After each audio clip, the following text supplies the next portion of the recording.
One of the consistent things in the pandemic has been AJ Leonardi trying to warn people about COVID's damage to the immune system and a bunch of very specific warnings and predictions that have almost all turned out to be true. I'll do a whole video on him later. I think he's one of the heroes of the pandemic so far and has been really beaten up for it in a pretty horrific, unprincipled ways. But anyway, another consistent theme in the pandemic has been this desire, I covered it in another video, this like hope that, salvation's coming around the corner, which I understand. I wish it is, but unfortunately that's not the reality. So what this looks like is people say, oh, well, once we have the vaccines, long COVID won't be an issue or COVID won't be as bad. And that didn't really seem to be true. The vaccines they do some things. They help with long COVID a little bit, not that much. Then people said, oh, Omicron seems to be mild. Maybe the vaccine plus Omicron will have less long COVID. And I couldn't really argue against that because we didn't have data. Well, now the data's coming in and we see the same consistent 20%. That's pretty much been the long COVID percent the entire pandemic. My second video ever, which I did at the end of last year, early of 2023, I rolled a die. I said 16.67%, let's use that.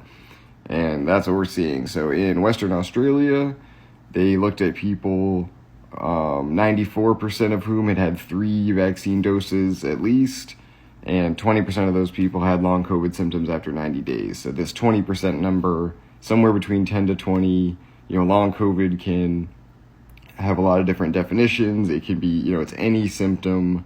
I think in this study, the median person had 6 different symptoms though.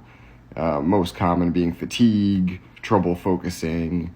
So in my opinion, any amount of long COVID is a pretty big deal. And some people are debilitated, disabled, they're extremely, extremely damaged by it. So whether you have mild long COVID or extreme long COVID, all of it's bad, all of it's really dangerous. And this 20%, this is, 20% of people infected with the Omicron variant. I mean, basically what I'm trying to tell people is every time you get it, it's not, you have a 20% chance in a year or over 5 years. You have a 20% chance every single time. And people are getting COVID repeatedly because immunity doesn't last. That's a whole other video I could do about herd immunity was a lie and was never going to happen, and it has not happened. And vaccine immunity is not really happening. We have some immunity towards severe illness and death. I need to brush up on the definition of immunity because another thing that's happening is people are just substituting words around. The meaning of herd immunity is changing over time, the way people are trying to use it.